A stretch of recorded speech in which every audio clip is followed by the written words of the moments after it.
कृष्ण कृष्ण कृष्ण हरे हरे, हरे राम राम राम हरे हरे, हरे कृष्ण कृष्ण कृष्ण हरे हरे, हरे राम राम राम हरे हरे, हरे कृष्ण कृष्ण कृष्ण हरे हरे. पुंडलिकावरदेव हरी विठ्ठल श्री ज्ञानदेव तुकाराम. पंढरीनाथ भगवान की जय. माऊली ज्ञानेश्वर महाराज की जय. सच्चिदानंद सद्गुरु श्रीपाद बाबान की जय. सच्चिदानंद सद्गुरु रामदास बाबान की जय. सब संतन की जय. पुंडलिकावरदेव हरी विठ्ठल श्री ज्ञानदेव पंढरीनाथ भगवान की जय. सब संतन की जय. गुरुर्ब्रह्मा गुरुर्विष्णू गुरुर्देव महेश्वरा, गुरु साक्षात परब्रह्म तस्मै श्री गुरुवे नमः. ब्रह्मानंदं परमसुखदं केवलं ज्ञानमूर्ति द्वन्द्वातीर्थं गगनसदृशं तत्त्वमच्चादिलक्ष्यम् एकं नित्यं विमलमचलं सर्वदी साक्षीभूतं भावातीर्थं त्रिमूर्तं सद्गुरु तं नमामि. ज्यांच्या कृपेने मज लाभ झाला, जन्मांतरीचा जड भार गेला, साक्षात परमात्मा मज भेटविला, ऐसा ज्याने उपकार केला, विसरू कसा मी सद्गुरूला. अभय माझ्या हृदयात आहे, ज्याने जे माझे मध्ये हित केले, ऐसा ज्याने उपकार केला, विसरू कसा मी सद्गुरूला. श्री सद्गुरुनाथ महाराज की जय. सब संतन की जय. श्री स्वानंदमय सद्गुरु रूपतयाचे आम्ही स्मरू, अज्ञान अंधकारी विषयांच्या वासना भारी, अंतकरणी प्रकाश करू, रूपतयाचे आम्ही स्मरू. श्री स्वानंदमय सद्गुरु रूपतयाचे आम्ही स्मरू. मन हे दुर्बल असे, चित्त ते चंचल दिसे, यासी करू निर्विकारू, रूपतयाचे आम्ही स्मरू. श्री स्वानंदमय सद्गुरु रूपतयाचे आम्ही स्मरू. कर्म करोनी कर्मातीत, देही असोनी देहातीत, ज्ञान पिऊनी ध्यान धरू, रूपतयाचे आम्ही स्मरू. श्री स्वानंदमय सद्गुरु रूपतयाचे आम्ही स्मरू. सोहम भाव सागरू, उतरोनी पैल पारू, सद्गुरुचे चरण हृदय स्मरू, रूपतयाचे आम्ही स्मरू. श्री स्वानंदमय सद्गुरु रूपतयाचे आम्ही स्मरू. श्री सच्चिदानंद सद्गुरु बाबा की जय. अवधूत चिंतन श्री गुरुदेव दत्त. जय जय रघुवीर समर्थ. तो आता अवसरे मद सारखा होईल, ऐसा हन भाव तुझ जाईल, अगा अमृतात राहील तया मरण कैचे, पै सूर्य जो वेळी नवोदय जे, त्यावेळी की रात्र म्हणिजे, देवी माझ्या भक्तिविन जे कीजे, ते महापाप नोहे. म्हणून या तयाच्या चित्ता, माझी जवळीक पंडुसुता, तेव्हाची तो तत्वता स्वरूप माझे. जैसा दीपे दीपू लाविजे, तेथ आदिल कोण हे नोडखिजे, तैसा सर्वस्व जो मज भजे, तो मीच होऊन ठाके. मग माझी नित्य शांती, तया दशा तीच कांती, किंबहुना जिती माझीनी जीवे. येत पारता पुढत पुढती, तेत ते सांगो किती, जरी मिया ताड तरी भक्ती, न विसंबे गा. अगा कुळाच्या चोखटपणा, न लागा अभिजात्य झणी स्लेदा, विपत्तीच्या वावुगा, सोसुका वावा. हा 9वा अध्यायचा 31वा श्लोक आहे. आणि याच्या अगोदर जे सांगितलेलं आहे, याच्या अगोदर वास्तविक पाहता भक्ती करत नाही असा मनुष्य एकही मनुष्य जन्माला आला नाही. जे सर्विस करतात, माऊली ज्ञानेश्वर महाराज सांगतात की देख मनुष्य जात सकळ, स्वभावताच वदनशील, पण झाले असे केवळ माझ्या ठाई की काय सांगितलं, झाले असे केवळ माझ्या ठाई बरी ते ज्ञानाविन काय झालं, फक्त ज्ञान नसल्यामुळे घोटाळा झाला. मग सर्वांमध्ये अगोदर ज्ञान व्हायला पाहिजे का नको? काय व्हायला पाहिजे? ज्ञान. ज्ञान जर नसेल, तुम्हाला कुठे जर जायचं असेल तर त्या ज्या ठिकाणी जायचंय त्याचं अगोदर तुम्हाला काय पाहिजे? पूर्ण पत्ता माहीत पाहिजे. पत्ता माहिती होणं म्हणजे ज्ञान होणं. म्हणजे कुठं जायचंय, कसं जायचंय. आता तर मोबाईल निघाले, डायरेक्ट ते काय टाकतात, लोकेशन. पण ते लोकेशन टाकणं हे सुद्धा ज्ञानच आहे ना. मग आता सांगा तुम्हाला, इथं सुद्धा तुम्हाला आपल्याला अगोदर कशाचं ज्ञान करून घ्यायचं? ज्ञानाशिवाय विषय कळणारच नाही. मग आता सांगा, ज्ञानाला काय आडवं आलेलं बुवा? तर ज्ञानाला अज्ञान आडवं आलेलं. ज्ञानाला काय आडवं आलेलं आहे? मग कोण ज्ञानी? कोणाला ज्ञान नाही बरं? ज्ञान कोणाला नाहीये. बाबा म्हणायचे, एक म्हातारी आली मुलाला घेऊन, म्हणे बाबा याला काही सांगा ना, याला काही समजतच नाही म्हणे, याला काही समजतच नाही. लग्न झालंय का? म्हणे मग 2 मुलं झालेले आहेत म्हणे. म्हणे एवढी ब्रह्मदेवाची परीक्षा पास झाला, एवढं त्याला ज्ञान आहे, मग कसं काय सांगतात म्हणे. आता सांगा तुम्ही, आता हे सर्व जे ज्ञान आहेत, अजून एक जण दुसरा आला म्हणे बाबा मला काय समजत नाही. बाबा म्हणे मला काय समजत नाही हे कोणाला समजलं? तुम्ही आपण सुद्धा काही वेळेस म्हणतो ना की आयला मला काही समजत नाही. मग मला काय समजत नाही हे कोणाला समजलं? चूक जिथं झालेलं तिथं दुरुस्ती व्हायला पाहिजे. चूक जिथं झाली तिथं दुरुस्ती व्हायला पाहिजे. कुठं चुकलेलं बुवा? आपलं चुकलं कुठं आहे ते व्यवहारामध्ये सांगतात. जन्म झाला का नाळ खांडलं का तेव्हापासून जो चुकामुक झाली. मग आता सांगा तुम्ही, ती नाळ तोडली जन्म त्या आईने किंवा कोण असेल त्यावेळेस दाईन किंवा आता नर्स ते नाळ तोडतात. मग आता सांगा त्यांनी तोडली, पण जोडायला भेटायला पाहिजे का नको? की नाळ जोडणारा भेटायला पाहिजे का नको? आणि ती नाळ जोपर्यंत जोडलेली होती तोपर्यंत तुम्ही आपण भजन करत होतो. साधू संत सांगतात गर्भवासमे भजन, म्हणजे गर्भामध्ये आपण काय करत होतो?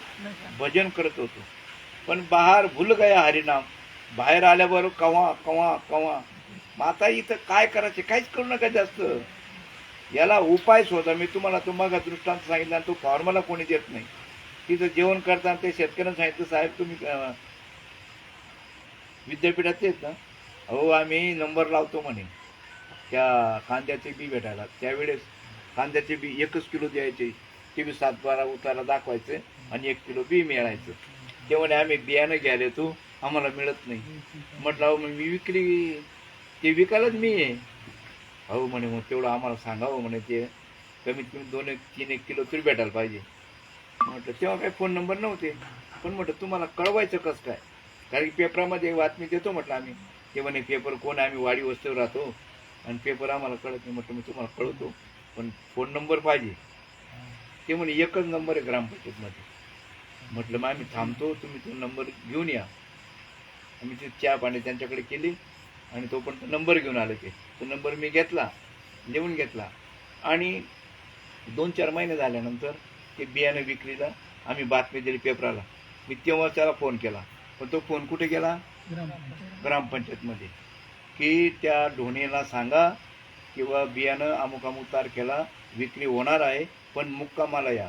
कारण लोक 5 वाजेपासून नंबर लावतात, त्यामुळे तुम्हाला मुक्कामाला यावं लागेल. असं तुम्ही निरोप द्यावा. ते शिपायला सांगितलं. असं सांगा तुम्ही. तो ते सर्व गावात त्यांनी दांडोरा पिटला. ते 25 जण आले. ते किती? 25 मुक्कामाला बोलवलं होतं. 25 त्यांना चहा पाणी केली, गेस्ट हाऊसमध्ये व्यवस्था केली. पण ते काय म्हणायला लागले, आम्हाला कमीत कमी 3-3 किलो तरी बियाणं पाहिजे. त्यांना म्हटलं एक युक्ती करतो भाऊ. तेव्हा 8 रुपये रोज होता मजुरांना, आणि ते आमच्या ग्रुपवर यायचे कामाला. मी त्या डिग्रजला गेलो आणि त्या बायानं म्हटलं उद्या तुम्हाला फक्त 2च तासात 8 रुपये रोज. म्हणे कसं काय? फक्त नंबर लावायचा. काय बायांचा नंबर लाईन कमी होती, नंबर लावायचा, 8 रुपये घ्यायचे आणि ते बी त्यात द्यायचं. तुम्ही फक्त सकाळी आपल्या घरी या. आले बा त्या बाया, नंबर लावा म्हटलं तिथं. आणि त्याला म्हटलं तुमचा उतारा त्या बायांकडे द्या. आणि त्यांची लाईन लांब होती, तर त्यांनी बायाने लगेच बियाणं घेतलं लगेच ते बियाणं दिलं आणि लगेच तो 7-8 होतं त्यांच्याकडे सर्वांना भेटलं. पण मी विचार असा केला आता ही कायम स्वरूपी उपाधी लागून जाईल आपल्या पाठीमागे. काय मी त्यांना फॉर्म्युला द्यायचं त्यासाठी पुन्हा ज्यावेळेस गावाकडे गेलो त्यांना म्हटलं तुम्ही आता पुन्हा बी ते तो पण मी ज्यावेळी गेलो त्यांचे कांदे काढायला आले होते कांदे काढायला आले होते तर ते म्हणायला लागले बस बस बस तो मोबाईल होता. तर विषय असा चालू होता तर त्यांना मी म्हटलं तुम्ही आता तुम्हाला मी फॉर्म्युला देऊन टाकतो तुम्हाला मी फॉर्म्युला देऊन टाकतो पुन्हा बी घ्यायला यायची गरज नाही. कांदे काढले का नाही मग आता काढायचे म्हटलं मोठमोठे काढा आणि त्यांचे अर्धे कापायचे आणि ते डोंगरे लावायचे. पण तुम्ही आता इथे वीर आहे ना 1 किलोमीटर इकडच्या सर्व शेतकऱ्यांना बोलवा इकडच्या 1 किलोमीटर शेतकऱ्यांना सर्वांना बोलवा चौबाजूच्या 1-1 किलोमीटर मध्ये शेतकऱ्यांना बोलवा. ते गेले मुलगा गेला इकडे मुलगा आणि सर्व शेतकऱ्यांना बोलवलं आणि त्यांना सांगितलं तुम्ही पुन्हा बियाणं घ्यायला विद्यापीठात यायची गरज नाही तर ती इथं लावायची तुम्हाला आणि यांना काय असेल पाण्याचे घसारा काय असेल ते पैसे देऊन टाका आणि तेच बी वापरायचं तुम्ही. फक्त ते ज्यावेळेस डोंगळे असं झाले का त्यावेळेस गुळाचा पाण्याचा फवारा बिवरा मारायचा असं सर्व फॉर्म्युला देऊन टाकला. पुन्हा यायचं कामच भेटलं त्यांचं. तिकडेच बियाणं तयार करायचं कारण काय देऊन टाकला फॉर्म्युला देऊन टाकला. मग सांगा तसं इथं आम्ही तुम्हाला फॉर्म्युला देऊन मोकळं करायला पाहिजे शाणे करून सोडायला पाहिजे का नको नाही ना. मग आमचं चालेल कसं काय मग शाणे करून सोडून दिलं मग तुम्ही कसं काय येणार. दुकान बंद होईल आमचं. इथं चालू दुकान सारखं दुकान चालू पाहिजे आणि आपले बी काय तुम्हाला सुद्धा आहे ना मी जरा मठ तट कामाला लावलं ना तुम्हाला बी लई आमचं बाबाचं मठ आमच्या बाबाचं मठ पुढे मारू आता बाबाचं मठ आहे का तो मठ तुमचा आहे मग तुम्ही जाती चालता का ते सर्व त्याच्या नावावर आहे. काय नाही लई मोठा गोड आहे. महाराजांचं ते कामच नाही खानदानी महाराजाचं कामच नाही मोठं चटो खानदानी महाराजाचं काम नाहीये. मी हे लाईव्ह बोलतोय हा कारण की कशावर बोलतो खानदानी महाराजांचं कारण आमचे जे साधू संत ते सांगून गेलेले हेची आम्हा करणे बीज वाढवावे दुसरं नाही ना. महाराजांचं काम हेच आहे शाणे करून हा पटो ना पटो शाणे करून व्हायला पाहिजे. किती दिवस बीड धरता तुम्ही बीड किती दिवस धरता म्हाताऱ्या दुकानी काळ सोकवतोय. बरं इतकं सोपं आहे सर्व अवघड आहे फक्त हे इतकं सोपं आहे. तुका म्हणे सोपे आहे सर्वहून पण नेमके शाण्याचेच बैल रिकामेत ना इथं शाण्याचेच बैल रिकामे तिथं. हा बरं देव आता ही ओवी बघा जे वाचत नसेल का त्यांनी काय म्हणतो देव भेटणं साधी गोष्ट आहे का. अरे हरामखोर तूच बोलला ना भरला घनदाट हरी दिसे देव नाही इतकी सुद्धा जागा रिकामी नाही आणि तू म्हणतो देव भेटणं साधी गोष्ट नाही. परत म्हणतो चाले हे शरीर मग ती सत्ता तुमच्या जवळच हे का कुठं फासावर गेला देव फासावर गेला. मग फक्त काय करायचे जे तुम्हाला समजत नाही. आता पावसाळ्याच्या दिवसामध्ये भर दुपारी 12 वाजता सूर्य दिसत नाही मग नाही का दिसत नाही का सूर्य नाही आणि मग तुम्हाला त्याला आडवं काय आलेलं आहे मग तेवढेच बाजूला करायचे आहेत ना. मग देव नाही का मग आता का कुठे गेला फासावर हा म्हातार मी दुकानी काळ चोकवतोय. कधी इतकं सोपं आहे. देव पाहायला कुठे जायची गरज नाही. देव पाहायला कुठे जायची गरज नाही. तेव्हा तुका म्हणा महाराज सांगितलंय तुका म्हणे सांगू किती या तो भगवंताच्या मूर्ती. पण तुम्हाला त्यांचं कर्म दिसतं कर्माच्या त्या भगवंताचा संबंध आहे का. कर्माचा तुमच्या कर्माचा आणि भगवंताचा काडीचाही संबंध नाही. काडीचा संबंध नाही देवाचा आणि तुमच्या कर्माचा. त्याला माहितीये का आता तुमच्या दारात हा पाऊस पडतोय हा पाऊस आहे का समुद्र आहे. ज्ञानाने कळलं हो ज्ञानात भूत आला बापा बापा पण समुद्र म्हणता का त्याला नाही. बरं म्हणायचंय का समजून घ्यायचंय समजून घ्यायचं म्हणायची गरज नाही ना. म्हणायची गरज नाही. तुम्ही एखाद्याच्या घरी गेले तुम्ही आणि त्या ताईने ग्लासभर पाणी दिलं आणि तो ग्लास जर समजा धुतला नसेल व्यवस्थित तर तुम्ही ती बाईला काय म्हणायचं. अरे फक्त मनात समजून घ्यायचं बाई आळशी आहे का बोलायचं बोललं तर उभं करणार नाही नंतर तुम्हाला, नंतर उभं सुद्धा करणार नाही. तसं या दृश्य जगताबद्दल फक्त समजून घ्यायचं. जगत मिथ्य, मग मिथ्यासारखं वागायचं का समजून घ्यायचं? आणि ते फक्त समजून घ्यायचंय. हा, समजून घ्यायचंय. बरं, समजून घेणं एवढं अवघड आहे का? अरे बाकी सर्व गोष्टी अवघड आहेत, पण हे लय सोपं आहे.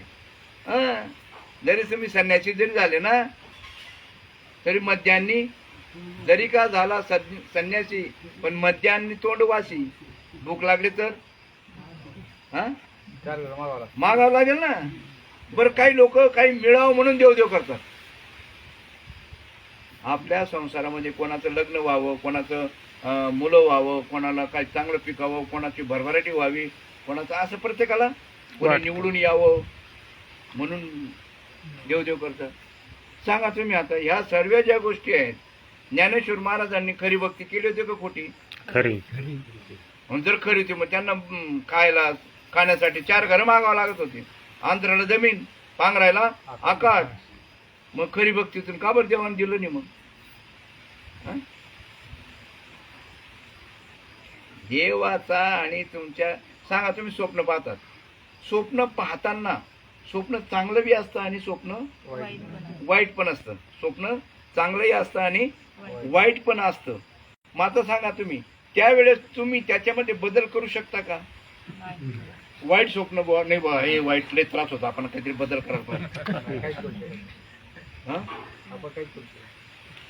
मग ते जीवाचं स्वप्न होतं, त्यात काही करू शकत, फक्त पाहू शकत होते ना स्वप्न काय पडतंय आपल्याला, फक्त. पण जो पाहणार होता तिथे तुमची तिथे बी ओळख नव्हती. त्या स्वप्नापासून तुम्ही वेगळे पाहणारा, तिथे बी तुमची ओळख नव्हती. जीवाच्या स्वप्नामध्ये बी ओळख नाही. मग आता तुम्हाला इथं सद्गुरूंनी माथा तोपटून जागा केला. झाले का जागे? नुसतं म्हणतात तुम्ही जागविले आम्हा आपुले काजा, आम्हा आपुले काजा, शुभाशुभ कर्म. म्हणजे ते स्वप्न चांगलं असो नाही तर वाईट असो, शुभाशुभ कर्म दुःख हरावया पीडा. दुःख गेलं का? दुःख गेलं. जागे झाल्यावरती स्वप्न खोटं म्हणतात. पीडा गेली ना, स्वप्न खोटं आहे, पीडा त्याच्याबद्दल सुख बी नाही, दुःख नाही. मग ते जीवाचं होतं. मग इथे शिवाच्या स्वप्नामध्ये ज्यांना ज्यांना प्रबोध भेटलेला आहे, त्या सद्गुरूने त्याला माथा थोपटून जागा केलेला आहे. त्याच वेळेस सांगितलं, तू देह नाही तू कोण आहे? तू देह नाही तू आत्मा आहे. त्या दिवशी ते मुक्त झाले. ज्याच्या ज्याच्या डोक्यावर वरद हस्त ठेवला सद्गुरू खानदानी गुरुने, तर त्याच वेळेस ते मुक्त झालेले आहेत. फक्त आता काय करायचे? मुक्त झाले, शंका घेऊच नका. मुक्त झालेले शंका घेऊ नका. फक्त प्रश्न असा आहे आता, ते मुक्त दशेचं सुख अनुभवता यावा म्हणून माझा तो प्रयत्न आहे.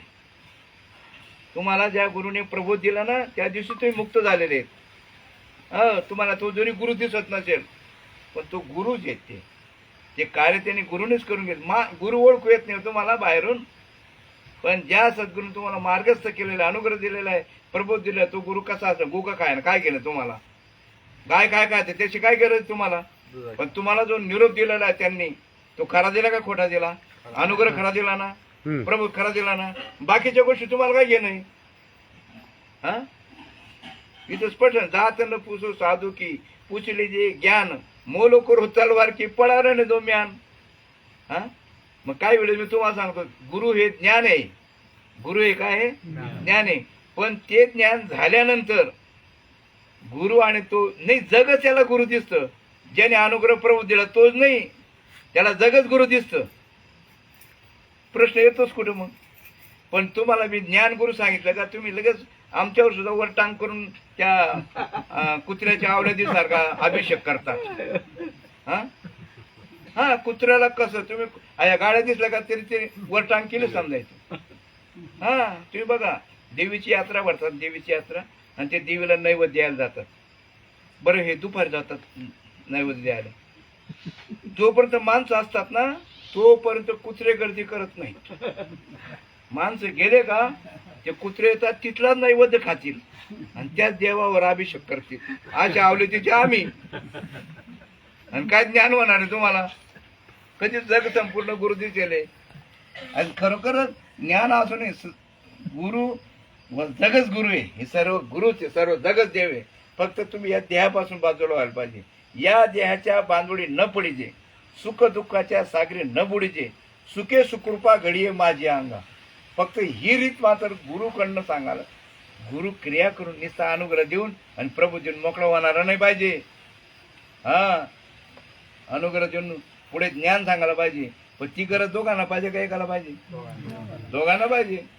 हा, तुमचे दाद्या पण ते बघा, महिला मंडळाला विचारा तुम्ही. मी लहानपणी ऐकलेलं आहे बरं का, लहानपणी पाहिलेलं बी ऐकलेलं आहे. तर लहान मुलाला भूक कमी असते आणि त्या आईला पाना जास्त आलेला असतो.